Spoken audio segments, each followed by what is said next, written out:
Morning student, this is your 10th class chemistry lesson number 5. We were discussing periodic classification of elements. तो इसमें हम question करेंगे आज कि जो मैंने तुम्हें प्रॉपर्टीज़ पढ़ाई हैं, एक पीरियोडिक क्लासिफिकेशन हम मॉडर्न पीरियोडिक टेबल ने दिया था जिसमें 7 पीरियड्स और 18 ग्रुप्स हैं। उन ग्रुप्स में कौन कौन से एलिमेंट प्रेजेंट है वो हम डिस्कस कर चुके हैं। मेटल हैं, नॉन मेटल्स हैं, ठीक है। अब जैसे जैसे हम क्वेश्चन डिस्कस करते जाएंगे ना, तुमको ये चैप्टर और ज़्यादा क्लियर होता जाएगा।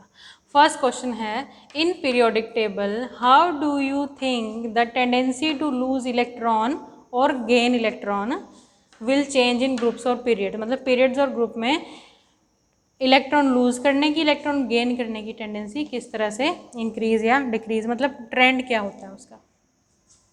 तो सबसे पहले देखिए, हम देखेंगे अलोंग द पीरियड्स, मतलब ऐसे हॉरिजॉन्टली, ठीक है, हॉरिजॉन्टली मूव करना। जैसे sodium, magnesium, aluminium, silicon, phosphorus, sulphur, chlorine, argon from left to right direction में मूव करेंगे हम, ठीक है। तो इसमें देखिए आप, ग्रुप नंबर 3 ले लिया हमने एग्जाम्पल के तौर पे। आपका सोडियम है, सोडियम में 11 इसका एटॉमिक नंबर है। इसकी इलेक्ट्रॉनिक कॉन्फ़िगरेशन कैसे लिखेंगे आप?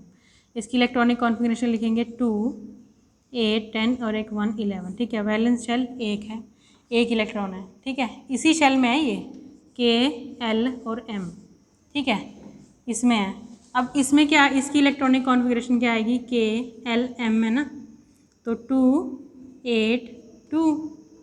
इसी तरह 13 की अगर हम लिखेंगे तो 2, 8, 3 आ जाएगी। इसी तरह जब 14 की लिखेंगे 2, 8, 4 आ जाएगी। इसी तरह 15 की लिखेंगे हम 2, 8, 5। कहने का क्या मतलब है कि शेल वही है, शेल क्या है, सेम है, इलेक्ट्रॉन ऐड होते जा रहे हैं, इलेक्ट्रॉन क्या है, बढ़ते जा रहे हैं। एक ही शेल में जब इलेक्ट्रॉन बढ़ते जाते हैं तो देखिए ज़रा, ये आपका क्या है, न्यूक्लियस है, ये उसके चारों तरफ शेल हैं KLMN, ठीक है। हमारी KLM, इस शेल में इलेक्ट्रॉन जो हैं बढ़ते जा रहे हैं। पहले एक था, फिर 2 हो गए, फिर 3 हो गए, फिर 4, फिर 5, फिर 6, फिर 7, फिर 8। जैसे 8 होंगे फिर नेक्स्ट शेल में जंप हो जाएंगे।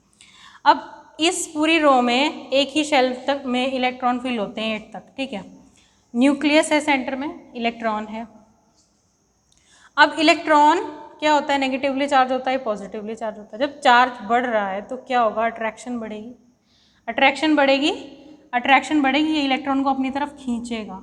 क्या करेगा, इलेक्ट्रॉन को अपनी तरफ खींचेगा, अट्रैक्शन बढ़ेगी, साइज छोटा होता जाएगा। जैसे जैसे हम लेफ्ट टू राइट मूव करेंगे, इलेक्ट्रॉन ऐड होते जा रहे हैं ना, एक ही शेल में ऐड हो रहे हैं इलेक्ट्रॉन, तो अट्रैक्शन बढ़ रहा है, चार्ज बढ़ रहा है, न्यूक्लियर चार्ज बढ़ रहा है, तो साइज़ जो है वो सेम, मतलब छोटा होगा, अट्रैक्शन बढ़ रहा है। तो जब अट्रैक्शन बढ़ रहा है तो इलेक्ट्रॉन का जाना मुश्किल हो जाएगा, इलेक्ट्रॉन आसानी से रिलीज़ नहीं हो पाएंगे। तो एलिमेंट जब हम लेफ़्ट टू राइट मूव करते हैं तो लूज़, इलेक्ट्रॉन को लूज़ करने की जो टेंडेंसी होती है वो डिक्रीज़ होती जाती है, जैसे हम अलोंग द पीरियड मूव करते हैं, हॉरिजॉन्टली मूव करते हैं, ठीक है। आगे समझ में, इलेक्ट्रॉन लूज़ करने की टेंडेंसी और इलेक्ट्रॉन गेन करने की टेंडेंसी इसके ऑपोजिट होगी, ठीक है। इलेक्ट्रॉन को अपनी तरफ ये गेन ईजीली कर पाएगा। तो मतलब जो लूज़ करने की टेंडेंसी अलोंग द ग्रुप क्या है, अलोंग द पीरियड्स क्या हो रही है, डिक्रीज़ हो रही है, और गेन करने की टेंडेंसी क्या हो रही है, इंक्रीज़ हो रही है, ठीक है। क्योंकि चार्ज बढ़ रहा है, ऑब्वियसली इलेक्ट्रॉन को अपनी तरफ खींचेगा वो, ठीक है। नेक्स्ट है आपका,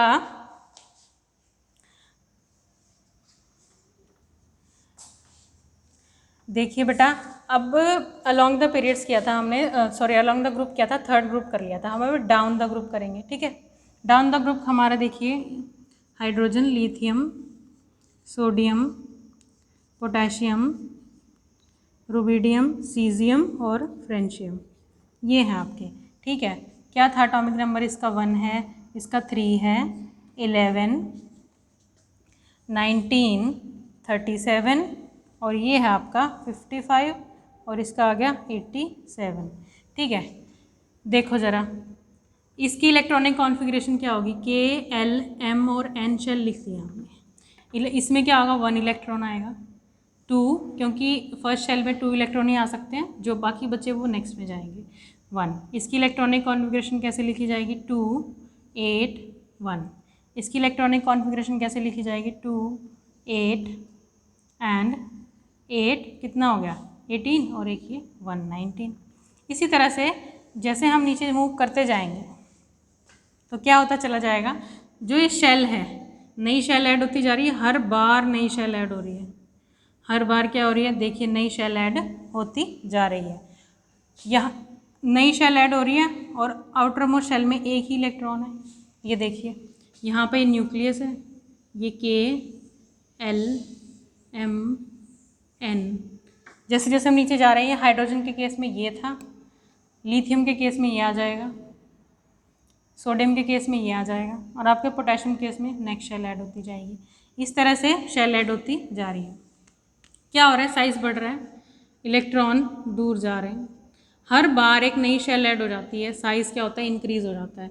तो ये जो न्यूक्लियस है, न्यूक्लियर चार्ज जो है ये इलेक्ट्रॉन से दूर हो गया, अट्रैक्शन क्या होगी, कम हो गई, इलेक्ट्रॉन जो है इसके अफेक्ट में कम रहेगा, अफेक्टिव न्यूक्लियर चार्ज जो है वो कम हो जाएगा फॉर द इलेक्ट्रॉन जो बाहर प्रेजेंट है।